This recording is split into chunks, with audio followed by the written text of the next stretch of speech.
Het belangrijkste nieuws van Curaçao in het Nederlands. Extra Journaal. Vers van de pers. Welkom bij Extra Journaal. Fijn dat u weer kijkt. We hebben het belangrijkste nieuws voor u op een rij gezet. We beginnen met het bericht dat de kustwacht een boot met drugs en wapens heeft onderschept. Dat gebeurde in de nacht van maandag op dinsdag. Toen trof de kustwacht een boot aan, een verdachte boot. Er is een helikopter naartoe gestuurd en uiteindelijk kwam er een boot tevoorschijn na onderzoek bij de Os Sintores Baai. Eenmaal daar aangekomen bleek dat de 2 bemanningsleden al waren gevlucht, maar op de boot zelf werden drugs, wapens en munitie aangetroffen. Het gaat om in totaal 770 kilo drugs, 7 vuurwapens en munitie. Die zijn allemaal aan het Korps Politie Curaçao overgedragen. De drugs is vernietigd en naar de mannen wordt nog gezocht. Mogelijk onderzoek naar gas en olie in wateren Aruba. Er zijn onlangs positieve stappen gezet in nader onderzoek naar mogelijke olie- en gasexploratie voor de kust van Aruba. U hoort het, het is met veel voorzichtigheid omkleden. Er is nog geen duidelijkheid, maar er kan, als alles zich verder positief ontwikkelt, in het 3e kwartaal van 2026 voor het eerst worden proefgeboord naar olie en gas voor de kust van Aruba. Dat meldt de Extra vandaag, want er is een gesprek geweest in Aruba tussen vertegenwoordigers van het Amerikaanse bedrijf Armstrong Oil and Gas en dan vooral de dochteronderneming Andikuri Oil and Gas Exploration en de regering van Aruba. Er zijn positieve ontwikkelingen en er wordt nu verder gekeken of het daadwerkelijk verstandig is om te gaan boren. Dat wordt binnen 12 tot 15 maanden beslist. Hof ziet toename aantal zaken, dat bleek gisteren tijdens een presentatie van de jaarcijfers van 2024. In 2024 behandelde de rechtbank in eerste aanleg 34.000 zaken en het Hof van Beroep bijna 12.000 zaken en dat is meer dan in 2023. Dat werd bekendgemaakt tijdens de presentatie van het jaarverslag en de jaarrekening van het Gemeenschappelijk Hof van Justitie van Curaçao, Aruba, Sint Maarten en de eilanden Bonaire, Sint Eustatius en Saba. Zorgen over financiële situatie, Hof, dat vond ook plaats tijdens deze presentatie van de jaarrekening en de jaarcijfers. Er zijn zorgen over de financiële situatie van het gemeenschappelijk Hof. In 2023 was er een tekort van 900.000 gulden en vorig jaar is dat gestegen naar 1,1 miljoen gulden. Tot nu toe kan het Hof een deel van het tekort nog dekken uit zijn reserves, maar volgens de president van het gemeenschappelijk Hof, Maurits de Kort, is het belangrijk dat de kostprijs die de landen betalen aan het Hof blijft stijgen. Hij zei dat gisteren en volgens hem is het belangrijk dat tijdens het komende justitiële vierlandenoverleg dat in juni zal plaatsvinden, hier afspraken over worden gemaakt, aldus de Kort.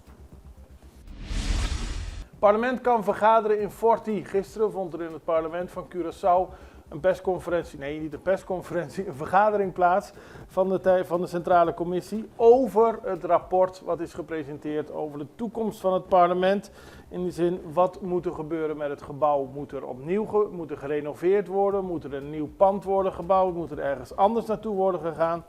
In ieder geval zijn er heel veel mogelijkheden.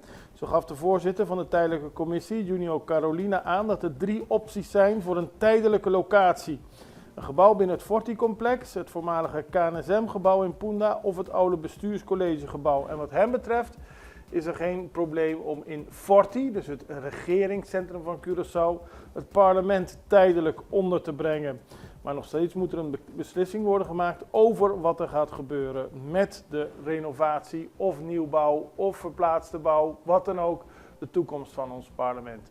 Maar tot die tijd zou het wat hem betreft in Forti vergaderd kunnen worden. SER waarschuwt voor gevolgen ongewenst gedrag.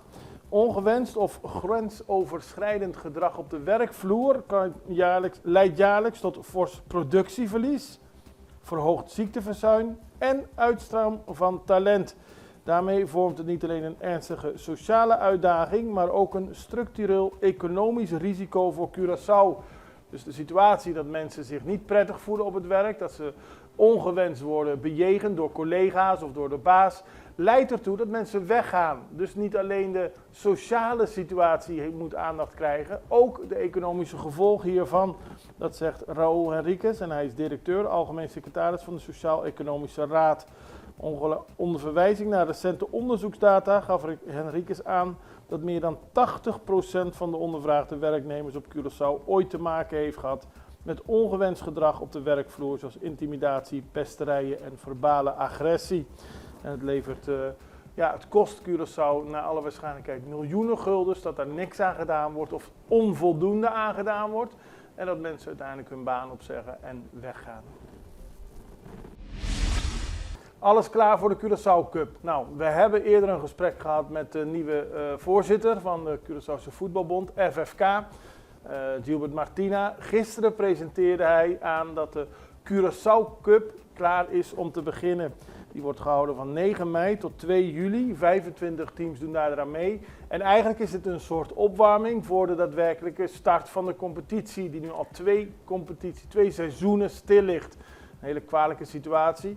Om dat weer op te kunnen starten is deze Curaçao Cup in het leven geroepen. 6 pools, 25 teams en er zal in ieder geval weer gevoetbald worden op Curaçao. Gisteren was er over een bijeenkomst en er waren veel blije gezichten. Want ja, een voetballer wil natuurlijk het liefst voetballen. Wij gaan even over naar een break. We zijn zo bij u terug. Extra in Nederland. Van Amsterdam tot Arnhem, van Groningen tot Maastricht, Extra is erbij. Volg Extra Digitaal en blijf op de hoogte van de belangrijkste ontwikkelingen in Nederland. Extra Digitaal is te zien op verschillende platforms en kanalen zoals WhatsApp, YouTube, Facebook, Instagram en ook TikTok. Wilt u ons op de hoogte brengen van een evenement of iets doorgeven? Neem contact op via WhatsApp, e-mail, Facebook of bel gewoon 06 1364 2945. Volg of abonneer je op Extra Digitaal. Klik aan en volg ons.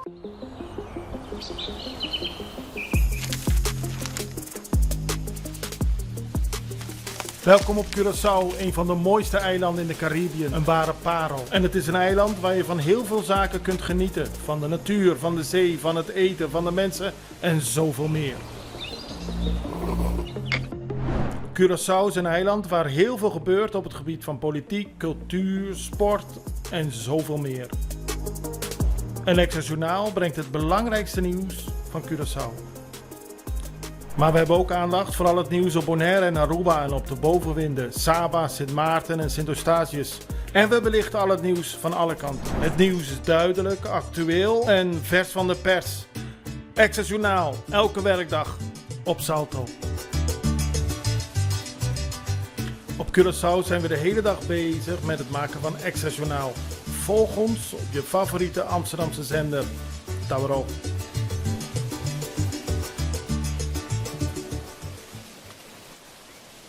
We beginnen op Bonaire, want de politie van Bonaire heeft een helikopter ingezet na een overval. Het gebeurde gistermiddag rond 3:15. Toen vond er een gewapende overval plaats op het postkantoor in Bonaire. Na de overval vluchtten de daders in een witte Mitsubishi pick-up met dubbele cabine. Daarop is een helikopter van de politie ingezet. Die trof de wagen aan in de omgeving van Jatobacco en daar is die in beslag genomen. Verder werd er toen een grootschalige zoekactie in de omgeving gehouden. Daarbij werd ook de helikopter ingezet, maar tot nu toe zijn de verdachten niet gevonden. De politie is nog volop bezig met het onderzoek en roept iedereen op die mogelijk iets verdachts heeft gezien of gehoord, contact op te nemen met de politie. En dan gaan wij verder met het interview waar we gisteren ook een deel van hebben uitgezonden met de Acting Consul General van China, de plaatsvervangend consul-generaal van China op Curaçao, Mr. Wang. Gisteren spraken we over zijn werk om te zorgen dat er minder overvallen gaan plaatsvinden op Chinese ondernemers. Hij heeft daarvoor de Chinese ondernemers bijeengeroepen bij het WTC. Hij heeft de politie gevraagd om tips te geven, om erop te letten. Het is niet alleen werk, het is ook de zorg die de Chinese consulaat heeft voor haar burgers. Zo legde Mr. Wang uit. Maar hij heeft ook onlangs een opinieartikel geschreven over de eerste 180 dagen van zijn verblijf hier op Curaçao en zijn werk als plaatsvervangend consul-generaal. En daarin legde hij enkele verbanden tussen het enorme China en het relatief kleine Curaçao. Kijk naar dit onderdeel van het interview. And you saw some similarities between China and Curacao as well. Yeah. This is rather, actually for me, I didn't expect that. I didn't expect that before my departure. I didn't expect any similarities between China, my homeland, which is a big country, in Asia, totally different civilization, with a small island here, 1,000 miles away, across the big ocean. And I didn't expect any similarities, but so that's I was amazed to discover that after I came here. So little by little, I developed these impressions. I found there's an urge inside me, from the bottom of my heart. I need to share this with my local friends. Very good. That's also one of my duty, because we are diplomats. Yes. Besides of protecting my overseas citizen here, I also have the duty to establish good relationship and making friends here, from people of all walks of life. That's my duty. Good. Yeah. En dan internationaal nieuws met meer aandacht voor China. Colombia wil toetreden tot China's Belt and Road Initiative. De Colombiaanse president heeft gisteren aangekondigd dat hij van plan is een akkoord te ondertekenen om toe te treden tot het Chinese Belt and Road Initiative tijdens een aanstaande reis naar China. Deze stap zal de al gespannen relatie met Washington waarschijnlijk verder schaden, zo schrijven internationale persbureaus. Gustavo Petro is de president van Colombia en hij verklaarde dat hij een intentieverklaring zal ondertekenen om zich bij het pact aan te sluiten wanneer hij bij de Chinese president Xi Jinping is.